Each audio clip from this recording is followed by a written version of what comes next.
কাচ্চি রান্নাটাকে যারা অনেক কঠিন মনে করেন তাদের জন্য আজকের এই রেসিপি খুবই সহজভাবে দেখানোর ট্রাই করেছি। এইভাবে যদি আপনি বাসায় কাচ্চি রান্না করেন একেবারেই পারফেক্ট হবে। আসছে ঈদে এইভাবে কাচ্চি রান্না করে এবার সবার প্রশংসা কুড়িয়ে নিতে পারবেন। তো চলুন রেসিপিতে যাই। আজকে রান্নার জন্য নিয়েছি 1 কেজি পরিমাণ খাসির মাংস, আর এটাকে বড় কাচ্চির সাইজ করে কেটে নিয়েছি।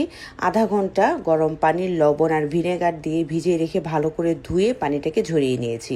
এর মধ্যে দিব 1.5 টেবিল চামচ পরিমাণ আদা বাটা, 1.5 টেবিল চামচ পরিমাণ রসুন বাটা, সেই সাথে 2 টেবিল চামচ পরিমাণ টক দই, 1 টেবিল চামচ পরিমাণ বাদাম বাটা, 1 টেবিল চামচ পরিমাণ পেঁপে বাটা খোসা সহ, জিরা বাটা দিয়েছি এখানে 1 টেবিল চামচ পরিমাণ। এখানে আমি যে রেডিমেড কাচ্চি বিরিয়ানির মশলাটা পাওয়া যায় সেটা রাঁধুনি ব্র্যান্ডেরটা ব্যবহার করছি। 2টো প্যাকেট থাকে, একটা প্যাকেটের পুরোটা মশলা এখানে আমি অ্যাড করলাম। সেই সাথে যে আরেকটা প্যাকেটে গরম মশলা থাকে সেখান থেকে অর্ধেকটা পরিমাণ ইউজ করলাম। স্বাদ মতো দিব লবণ, ধনিয়ার গুঁড়া 1.5 টেবিল চামচ, লাল মরিচের গুঁড়া 1 টেবিল চামচ, সেই সাথে আরও এক্সট্রা কিছু গরম মশলা আমি অ্যাড করেছি। দিব এখানে প্রায় হাফ কাপ পরিমাণ রান্নার তেল, আর দিচ্ছি হাফ কাপ পরিমাণ এখানে ঘি। পেঁয়াজ বেরেস্তা দিচ্ছি প্রায় 1.5 কাপের মতন। এটা হাত দিয়ে একটু ভেঙে দিয়ে দিব। পেঁয়াজ বেরেস্তাটা একটু বেশি ব্যবহার করার ট্রাই করবেন। এবার ভালো করে সবকিছু মাখানোর পালা। যত বেশি ম্যারিনেশন ভালো হবে তত কিন্তু কাচ্চির স্বাদ বেড়ে যাবে। তাই চেষ্টা করবেন হাত দিয়ে ভালো করে মাখিয়ে এটাকে বেশি সময়ের জন্য ম্যারিনেট করে রাখতে। আমি এখানে প্রায় 4 ঘন্টার মতো মশলার সাথে মাখিয়ে ম্যারিনেশন করে রেখে দিয়েছিলাম। পরবর্তীতে যেহেতু মাংসটা আর টাচ করা যাবে না, তাই শুরুতেই এই ম্যারিনেশনটা ভালো হতে হবে। তো একটা সাইডে রেখে দিব 4 ঘন্টার জন্য।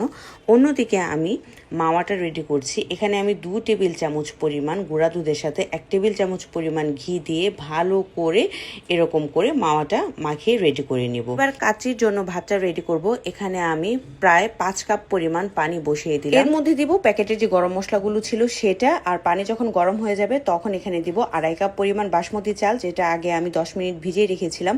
চালটা সেদ্ধ করার সময় এখানে কিছুটা লবণ আর দিব তেল।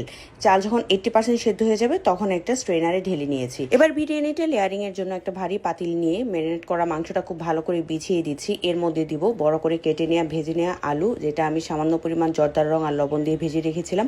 বেশি পরিমাণে দিতে হবে কাঁচামরিচ, আর দিচ্ছি এর মধ্যে বেশি পরিমাণে পেঁয়াজ বেরেস্তা। কাচ্চিতে পেঁয়াজ বেরেস্তা আর কাঁচামরিচটা বেশি পরিমাণে দেওয়ার ট্রাই করবেন।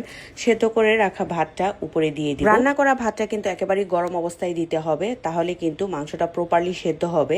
একটা চামচের সাহায্যে এরকম প্রেস করে দিয়ে উপরে আরও দিচ্ছি পেঁয়াজ বেরেস্তা। আর এখানে দুধের মধ্যে আমি জর্দার রং ভিজিয়ে রেখেছিলাম, আপনারা চাইলে জাফরানটাও ভিজিয়ে রাখতে পারেন, সেটা দিয়ে দিলাম 1 কাপ পরিমাণ। আর যে মাওয়াটা রেডি করেছিলাম সেটা দিয়ে দিচ্ছি। আর সেই সাথে আমি অ্যাড করব আরও কিছুটা পরিমাণ কাঁচামরিচ। আর রেস্টুরেন্ট কিংবা হোটেলের ফ্লেভার আনার জন্য এখানে দিচ্ছি আমি 1 টেবিল চামচ পরিমাণ কেওড়ার জল। ঢাকনাটাকে খুব ভালো করে সিল করে দিতে হবে যেন কোনো প্রকার ভাব ভেতর থেকে না বের হতে পারে। তো আঠার সাহায্যে আমি ভালো করে সিল করে দিলাম। শুরুতে 10 মিনিট চুলায় হাই হিটে রান্না করে নিচে একটা ভারী তাওয়া বসিয়ে দিয়ে প্রায় 1 ঘন্টা 50 মিনিটের মতো মিডিয়াম টু লো হিটে রান্নাটা করেছি। যখন সুন্দর একটা স্মেল আপনি পাবেন তখনই কিন্তু বুঝতে হবে যে আপনার রান্নাটা হয়ে গিয়েছে। চুলার হিট কিন্তু বাড়িয়ে রাখা যাবে না। এবার সাইডের আঠাটা কেটে নিয়ে যখন ঢাকনাটা খুলবেন তখনই মনে হবে যে আপনি কোনো বড় মানের হোটেলে বসে আছেন কাচ্চি খাওয়ার জন্য। এতটা পরিমাণ সুন্দর স্মেল বের হয়েছিল। তো আপনারা চাইলে কিন্তু এইভাবে খুব সহজভাবে কাচ্চিটা রান্না করে নিতে পারেন। আর দেখতে পাচ্ছেন যে মাংসটা কত সুন্দর সুসিদ্ধ হয়েছে, এটা কিন্তু নিচে পুড়ে যায়নি। তো এভাবে কিন্তু বাসায় এই ঈদে কাচ্চিটা রান্না করে ফেলতে পারেন।